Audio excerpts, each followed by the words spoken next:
আসসালামু আলাইকুম। স্বাগত জানাচ্ছি আন্তর্জাতিক সংবাদে। শুরুতেই থাকছে সংবাদ শিরোনাম।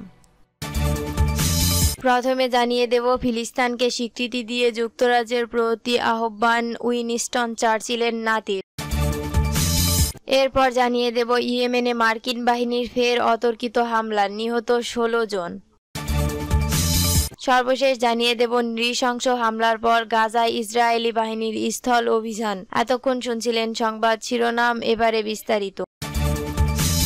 ফিলিস্তিনকে স্বীকৃতি দিতে যুক্তরাজ্যের প্রতি আহ্বান উইনস্টন চার্চিলের নাতির।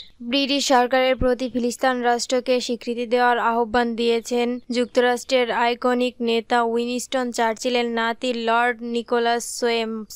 মধ্যপ্রাচ্যের বিষয়ে ব্রিটিশ রাজনৈতিক আলোচনায় এটিকে একটি গুরুত্বপূর্ণ হস্তক্ষেপ হিসেবে দেখা হচ্ছে। জন মেজরের সরকারে মন্ত্রী হিসেবে দায়িত্ব পালনকারী সাবেক এই কনজারভেটিভ এমপি গত শুক্রবার হাউস অব লর্ডসে ফিলিস্তিন রাষ্ট্রের ব্রিটিশ স্বীকৃতি সমর্থনকারী একটি বিলের পক্ষে বক্তব্য দেন। নিকোলাস সোমস 1967 সালের সীমানা অনুযায়ী ফিলিস্তিন রাষ্ট্রকে স্বীকৃতি দেওয়ার আহ্বান জানান। তিনি বলেন, ইসরায়েলের অবৈধভাবে দখলকৃত ভূখণ্ডে 1967 সালের আইন অনুযায়ী ফিলিস্তিন রাষ্ট্রকে স্বীকৃতি দেওয়া হলেই কেবল এটা প্রমাণ হবে যে সরকার আন্তর্জাতিক আইনের প্রতি সমানভাবে প্রতিশ্রুতিবদ্ধ, দ্বিরাষ্ট্র সমাধানের প্রতি প্রতিশ্রুতিবদ্ধ এবং ফিলিস্তিনিদের নিয়ন্ত্রণের প্রতি প্রতিশ্রুতিবদ্ধ। সোয়েমস বলেন, ফিলিস্তিনের জাতিসংঘ সদস্যপদ দাবিকে সমর্থন করতে যুক্তরাজ্যের ব্যর্থতা নীতিগতভাবে ভুল। এটি এই অঞ্চলে ব্রিটেনের বিশ্বাসযোগ্যতা এবং প্রভাবকে ক্ষুণ্ণ করছে। ঔপনিবেশিক সচিব হিসেবে 1921 সালে উইনস্টন চার্চিল বেলফোর ঘোষণা বাস্তবায়ন করেন বলে মনে করা হয়। পরবর্তীতে যুদ্ধের সময় প্রধানমন্ত্রী হিসেবে তিনি ইসরায়েল সৃষ্টির পক্ষে জোর দেন। 1951 সালে প্রধানমন্ত্রী হিসেবে ফিরে আসার পর তিনি দৃঢ়ভাবে ইসরায়েলপন্থী পররাষ্ট্রনীতি অনুসরণ করেন। তার নাতি সোয়েমস গত সপ্তাহে বলেন, ঘোষণাপত্রে বর্ণিত ফিলিস্তিনিদের অ-ইহুদি সম্প্রদায়ের অধিকার স্পষ্টতই সমুন্নত রাখা হয়নি, যা একটি ঐতিহাসিক অবিচার তৈরি করেছে। তিনি জোর দিয়ে বলেন, যুক্তরাজ্যকে অবশ্যই সমান মান বজায় রাখতে হবে, দ্বিমুখী মান নয়। আমরা ফিলিস্তিনিদের একই অধিকার অস্বীকার করে ইউক্রেনের জনগণের জন্য আত্মনিয়ন্ত্রণ এবং রাষ্ট্রীয় মর্যাদার পক্ষে দাঁড়াতে পারি না।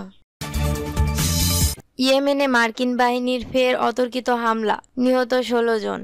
ইয়েমেনের বিদ্রোহী গোষ্ঠী হুতিদের লক্ষ্য করে ফের অতর্কিত হামলা চালিয়েছে মার্কিন বাহিনী। এতে হুতির অন্তত 16 জন সদস্য নিহত হয়েছে। বৃহস্পতিবার আনাদোলু এজেন্সির এক প্রতিবেদনে এই তথ্য জানানো হয়েছে। এদিকে রয়টার্স বলছে, টানা 5 দিন ধরে ইয়েমেনে হামলা চালাচ্ছে মার্কিন বাহিনী। তবে সর্বশেষ চালানোর বিস্তারিত সম্পর্কে তেমন কিছু জানায়নি হুতি সংশ্লিষ্ট সংবাদ সংস্থা সাবা। এর আগে ইয়েমেনের রাজধানী সানায় চালানো মার্কিন হামলায় 7 জন নারী এবং 2 জন শিশু আহত হয় বলে প্রতিবেদনে বলা হয়েছে। আল মাসিরাহ টিভির প্রতিবেদনে বলা হয়েছে, মার্কিন বাহিনী আল জাউফ প্রদেশের আল হাজম জেলার সাদা আল বায়াদা প্রদেশের সাওয়াদিয়া জেলায় হামলা চালিয়েছে।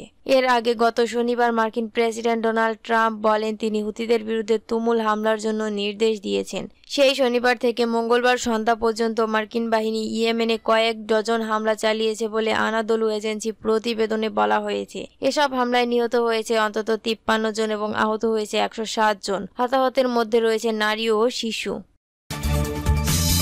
নৃশংস হামলার পর গাজায় ইসরায়েলি বাহিনীর স্থল অভিযান। চলতি সপ্তাহে ব্যাপক বিমান হামলা চালানোর পর এবার গাজায় স্থল অভিযান বাড়ানোর কথা জানালো ইসরায়েলি বাহিনী। বুধবার ইসরায়েলি সামরিক বাহিনী জানিয়েছে তারা গাজায় স্থল অভিযান শুরু করেছে। বিশেষ করে গাজায় একটি ভূখণ্ড দখল নিতে তারা এই অভিযানের ঘোষণা দিয়েছে বলে CNN এর এক প্রতিবেদনে বলা হয়েছে। ইসরায়েলি বাহিনীর পক্ষ থেকে বলা হয়েছে, মধ্য গাজায় একটি বাফার জোনের দখল নিতে তারা স্থল সেনা পাঠিয়েছে। সেই সঙ্গে বিমান বাহিনীর আক্রমণ অব্যাহত রয়েছে।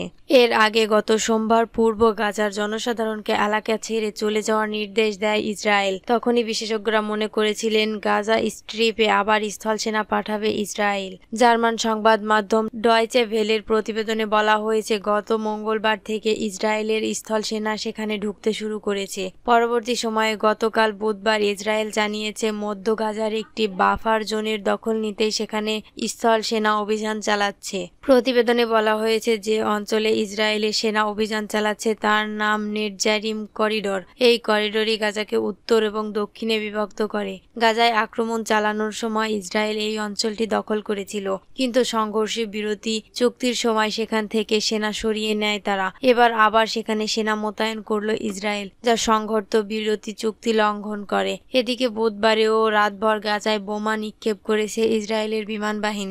তারা জানিয়েছে হামাসের পরিকাঠামোগুলি লক্ষ্য করেই এই আক্রমণ চালানো হয়েছে। তবে হামাসের পক্ষ থেকে বলা হয়েছে হামলায় বহু সাধারণ মানুষ নিহত হয়েছে। তাদের হিসাব অনুযায়ী শুধু বুধবারেই 13 জন নিহত হয়েছে, যার মধ্যে নারী ও শিশু আছে। আল জাজিরার লাইভ প্রতিবেদনে বলা হয়েছে গত মঙ্গলবার যুদ্ধবিরতি লঙ্ঘন করে গাজায় ব্যাপক হামলা শুরু করে ইসরায়েলি বাহিনী। মঙ্গলবার থেকে শুরু হওয়া হামলায় এখন পর্যন্ত গাজায় নিহত হয়েছে 436 জন ফিলিস্তিনি। নিহতদের মধ্যে 183 জন শিশু।